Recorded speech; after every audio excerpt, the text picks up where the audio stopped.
তো গাইস আজকে যখন আমি টিভিতে গোপাল ভাঁড় দেখছিলাম ঠিক তখনই আমার মনে হলো যে কেন না ইয়ার গোপাল ভাঁড়ের সাথে দেখা করা যাক, কিন্তু গোপাল ভাঁড়ের বাড়ি তো কৃষ্ণনগরে, আর সেখানে যেতে হলে আমার একটা হেলিকপ্টার লাগবে, কিন্তু আমার কাছে তো হেলিকপ্টার নেই। অবশ্য আমার একটা বন্ধুর কাছে হেলিকপ্টার আছে, তো চলো এখন তাড়াতাড়ি করে আমার বন্ধুর হেলিকপ্টারটা নেওয়া যাক। আরে গাইস এই তো আমার বন্ধু, আর এইটাই তার হেলিকপ্টার। আরে বন্ধু তুই কি আমাকে তোর হেলিকপ্টারটা একটু দিতে পারবি?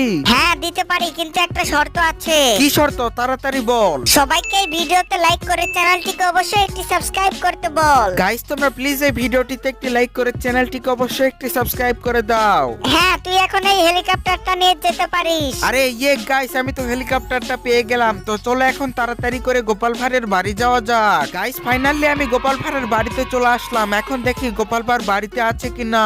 আর গাইস ফাইনালি গোপাল ভাঁড়ের সাথে দেখা হয়েই গেল। তো গাইস আমি গোপাল ভাঁড়ের সাথে কথা বলতে থাকি, বাই।